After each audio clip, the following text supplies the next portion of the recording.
Hello everyone and welcome back to my channel. मैं हूं Angela और आज हम टॉर्ट लॉ का एक बहुत इम्पोर्टेंट टॉपिक पढ़ेंगे, न्यूसेंस इन टॉर्ट लॉ। इस लेक्चर में हम समझेंगे कि न्यूसेंस होता क्या है, इसके types, essential elements, remedies, defences और इम्पोर्टेंट केस लॉज। तो इस वीडियो को एंड तक जरूर देखना। सबसे पहले समझते हैं कि न्यूसेंस एक्चुअली होता क्या है। सिंपल लैंग्वेज में जब किसी पर्सन की एक्टिविटीज दूसरे पर्सन के कंफर्ट, हेल्थ, कन्वीनियंस या प्रॉपर्टी एंजॉयमेंट को डिस्टर्ब करती है तो उसे न्यूसेंस कहा जाता है। यानी अगर कोई इंसान अपनी प्रॉपर्टी का यूज ऐसे करे जिससे दूसरों को अननेसेसरी प्रॉब्लम हो तो लॉ उसको अलाउ नहीं करता है। फॉर एग्जाम्पल, रात को बहुत लाउड म्यूजिक बजाना, फैक्ट्री का स्मोक नियर बाय हाउसेज में जाना या गार्बेज डंपिंग की बैड स्मेल, ऐसे एक्ट्स दूसरों की पीसफुल लाइफ को अफेक्ट करते हैं। टॉर्ट लॉ का पर्पस ही ये है कि सोसाइटी में बैलेंस बना रहे। Definition of nuisance. Legal meaning के according nuisance means unlawful interference with a person's enjoyment of land or rights connected with it। यहाँ एक इम्पॉर्टेंट पॉइंट समझना बहुत जरूरी है। हर छोटी इनकन्वीनियंस न्यूसेंस नहीं होती है। अगर आपके नेबर ने एक दिन थोड़ा लाउड म्यूजिक बजा दिया तो जरूरी नहीं कि वो न्यूसेंस बन जाए।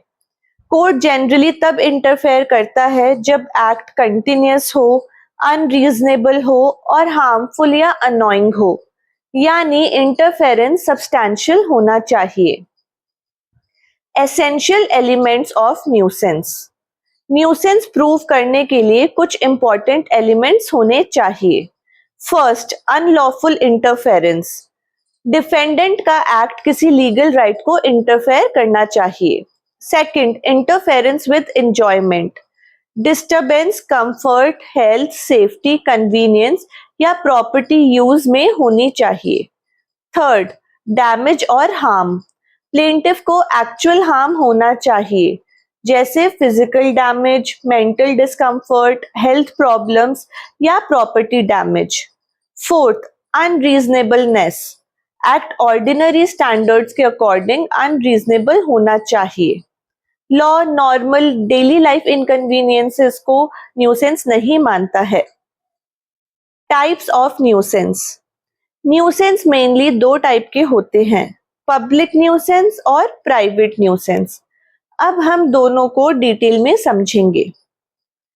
Public nuisance. पब्लिक न्यूसेंस वो होता है जो पब्लिक या लार्ज ग्रुप ऑफ पीपल को अफेक्ट करे, यानी सोसाइटी के कॉमन राइट्स डिस्टर्ब होते हैं। इसका अफेक्ट होता है पब्लिक हेल्थ पर, पब्लिक सेफ्टी पर या पब्लिक कन्वीनियंस पर। For example, public road block कर देना, रिवर पोल्यूशन होना, इलीगल लाउड स्पीकर्स बजाना। यहाँ सिर्फ एक इंडिविजुअल अफेक्ट नहीं होता है बल्कि पब्लिक एट लार्ज अफेक्ट होती है। जनरली ऐसे केसेस में स्टेट या पब्लिक अथॉरिटीज एक्शन लेती है। Private nuisance. प्राइवेट न्यूसेंस एक स्पेसिफिक इंडिविजुअल को अफेक्ट करता है। यहाँ किसी पर्सन के प्रॉपर्टी एंजॉयमेंट या यूज में इंटरफेरेंस होता है। फॉर एग्जाम्पल, नेबर के घर में स्मोक करना, excessive noise, water leakage etcetera. Suppose आप पीसफुली अपने घर में रह रहे हो और नेक्स्ट प्रॉपर्टी से कंटिन्यूअसली अनबियरेबल नॉइस आ रहा है तो वो प्राइवेट न्यूसेंस हो सकती है। यहाँ rights of a particular person affected होते हैं। Difference between public and private nuisance. Public nuisance public at large को अफेक्ट करता है, सोसाइटी के अगेंस्ट रॉन्ग होता है, पब्लिक राइट्स अफेक्ट होते हैं। प्राइवेट न्यूसेंस स्पेसिफिक इंडिविजुअल को अफेक्ट करता है, प्राइवेट राइट्स के अगेंस्ट रॉन्ग होता है, प्रॉपर्टी एंजॉयमेंट अफेक्ट होता है। एग्जाम में ये डिफरेंस बहुत इंपॉर्टेंट होते हैं। एक्ट्स विच में अमाउंट टू न्यूसेंस। अब क्वेश्चन आता है कि कौन कौन से एक्ट्स न्यूसेंस बन सकते हैं।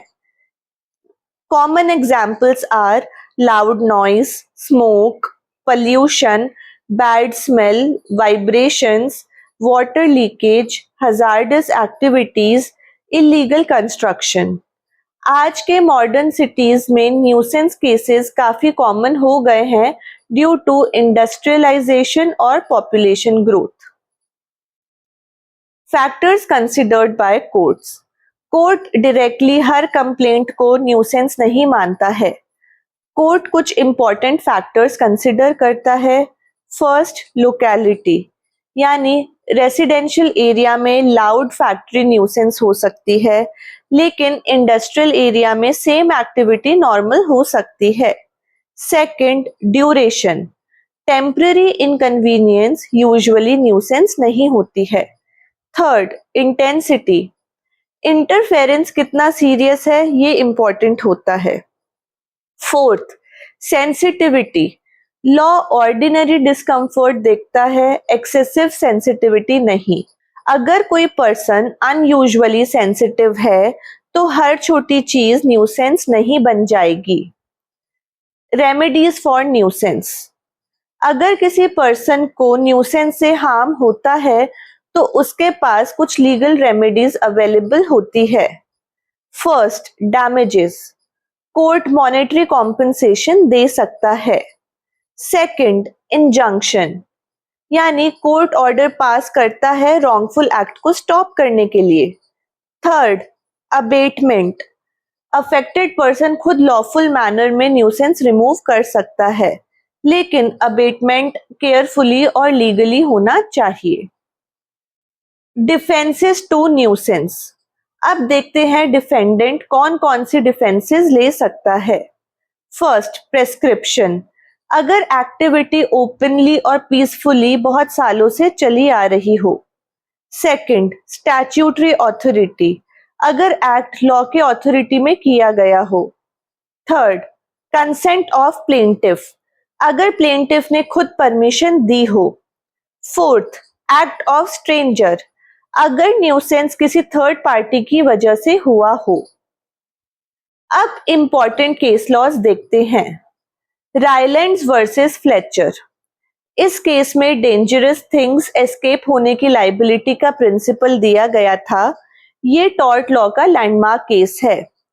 Municipal council Ratlam versus Vardhichand, Supreme Court ने पब्लिक न्यूसेंस रिमूव करने का ऑर्डर दिया था। इस केस में कोर्ट ने बोला कि पब्लिक हेल्थ और सैनिटेशन अथॉरिटीज की रिस्पॉन्सिबिलिटी होती है।